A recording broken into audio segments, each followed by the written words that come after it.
Hello. তোমরা সবাই কেমন আছো? ভালো আছি। এখন বাজে 12:10 আর এখন থেকে একটা ছোট্ট ব্লগ তোমাদের জন্য প্রস্তুত করছি।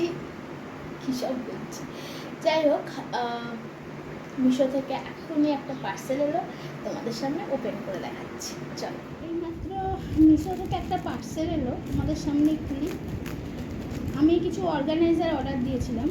আমার আলমারির যে অবস্থা না, বাচ্চা কাচ্চা নিয়ে সময় করে উঠতে পারি না, তো আমি জাস্ট 6টা প্যাকের অর্ডার দিয়েছিলাম যে কীরকম হয় দেখার জন্য। এক গাদা অর্ডার দিয়ে তো লাভ নেই। তা এই দেখো, অর্গানাইজারগুলো বেশ ভালোই এসেছে, তাই না? আসলে মিশো কোনোদিন আমাকে ডিসঅ্যাপয়েন্ট করেনি এখনো অবধি। তো আমার তো বেশ পছন্দ হয়েছে, আর কোয়ালিটি, হ্যাঁ, এগুলো 204 টাকা করে নিয়েছে, বুঝেছো? 6 পিস আছে, 1 পিস, 2 পিস, 3, 4,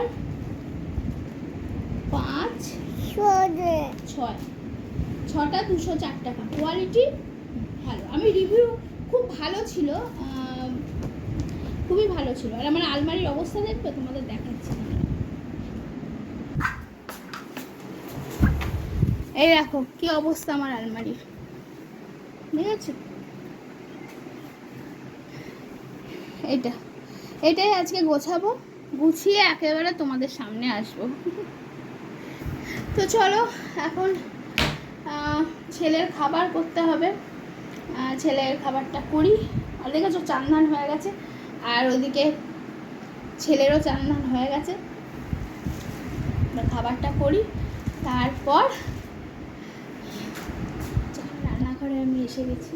তোমাদের চট করে দেখিয়ে দিই আজকে কি কি রান্না। পটল উচ্ছে ভাজা, এটা ডাঁটা শাক এনেছিল, শাকটা আগের দিন হয়ে গেছে ভাজা, আর এটা তরকারি করেছে, আর এটা চিংড়ি মাছের আলু পটল দিয়ে তরকারি।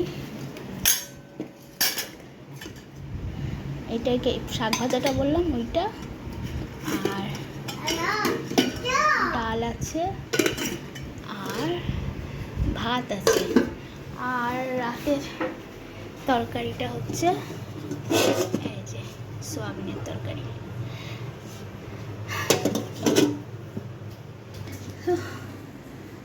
এবার ছেলের খাবারটা আমরা রেডি করবো। সব রকম ডাল দিই, এ দেখো, এটা মসুর, এটা মুগ, এটা ছোলা ডাল, আর এই ভাত করা আছে, ওই ভাত একটু দিয়ে দেবো।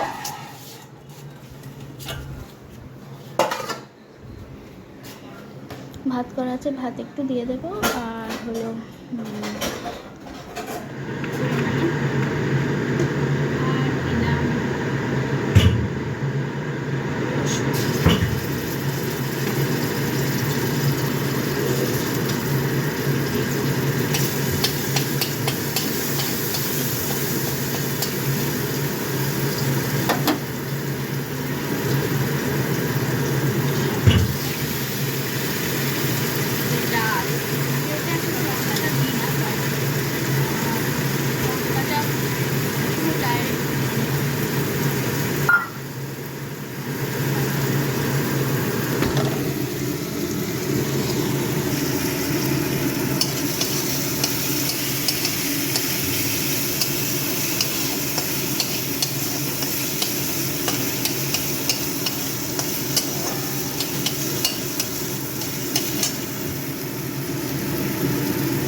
জল দিয়ে দিয়েছি। সব রকম সবজি, আর দিয়ে দিলাম।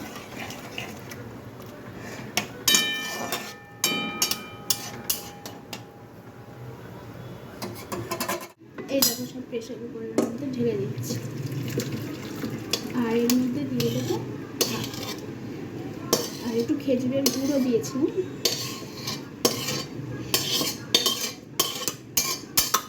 এর মধ্যে ভাত করা আছে, সেই ভাত একটু দিয়ে দেবো। ছেলের খাবার হয়ে যাবে, ছেলেকে খাওয়ানোর আগে 1 ঘন্টা আগে মুসম্বি জুস খাইয়ে দিই। ওটা হবে, ঠান্ডা হবে, তারপর ওটা খাওয়ানো। মুসম্বি জুস খাইয়ে দিই, খেতে চায় না মুখতে, সবই জোর করেই খাওয়ানো। আর কি করা যাবে, খাওয়াতে তো হবে।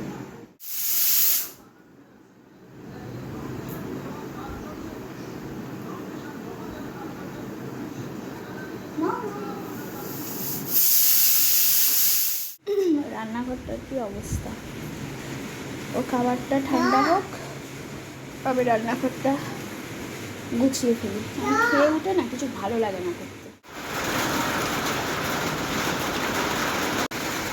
বৃষ্টি হচ্ছে না বৃষ্টি হচ্ছে না করে করে বৃষ্টি পর্ব চালু হয়ে গেছে। এই দেখো আকাশ ভেঙে বৃষ্টি নেমেছে। যখন এই ভিডিওটা পোস্ট হবে না, 2-3 দিনের ভিডিও একসাথে জুড়ে পোস্ট হবে। আমি তাও তোমাদের দেখো, দেখো দেখেছ, সব প্রচুর জমেছিল আমার ছাদের ওপরে, সেসব আজকে প্যাক গোছালাম। এই দেখো, এইটা ছেলের জন্য রেখেছি। এটা আমার ছেলে যখন খুব ছোট ছিল, তার মাসি এটা গিফট করেছিল। তাও ছেলের যত জামা ছোট হয়ে গেছে সেই সবগুলো এই ব্যাগে ভরে রেখেছি। এবার এই ব্যাগটা চলে যাবে ডিভানে, মানে বক্স খাটের নিচে। কি করে জায়গা ধরবে জানি না, কিন্তু পাঠাতে হবে। আর কি বলতো, সিজার হওয়ার পর না আমি বেশিক্ষণ দাঁড়াতে পারি না, আমার ভীষণ কোমরে যন্ত্রণা করে, এখনও করছে। তো ভাবছি আর করবো কিনা, এখনো ডাই হয়ে আছে। তোমরা দেখবে, দাঁড়াও দেখাচ্ছি। এই দেখো চাদরটা নিয়ে নিয়েছি, এই চাদরে করে আনছি, কারণ তাহলে সম্ভব না। চলো দেখবে। এই দেখো এখনো শীতের জামা কাপড় ঝুলছে, কি করব আমি, সময় পাই না। দেখেছো এগুলো সব দড়ি ছিঁড়ে পড়ে গেছে। এই দেখো অবস্থা। দেখি আর কটা নিয়ে যাই, দেখা যাক।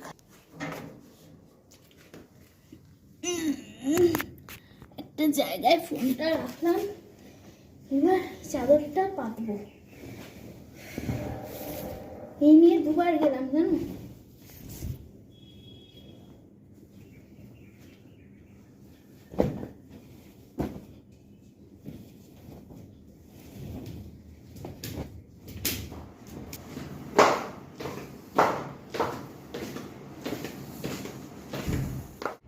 বিছানার অবস্থা মোটামুটি করেছি, আর পারছি না, ভীষণ কষ্ট হচ্ছে, ভীষণ কষ্ট। মানে আমার পিঠ থেকে মাজা থেকে সব ব্যথা করছে জানো, পুরো জামা ভিজে গেছে গরমে। এত পরিশ্রম করাটা মনে হয় আজকে উচিত হলো না। যাই হোক, আলমারিটা গোছানোটা দেখাতে পারলাম না, কারণ গোছানো সম্পূর্ণ করতে পারিনি। অন্য একটা ভিডিওতে দেখাবো। আজকে এই পর্যন্ত রাখি, কেমন? Tata, good night.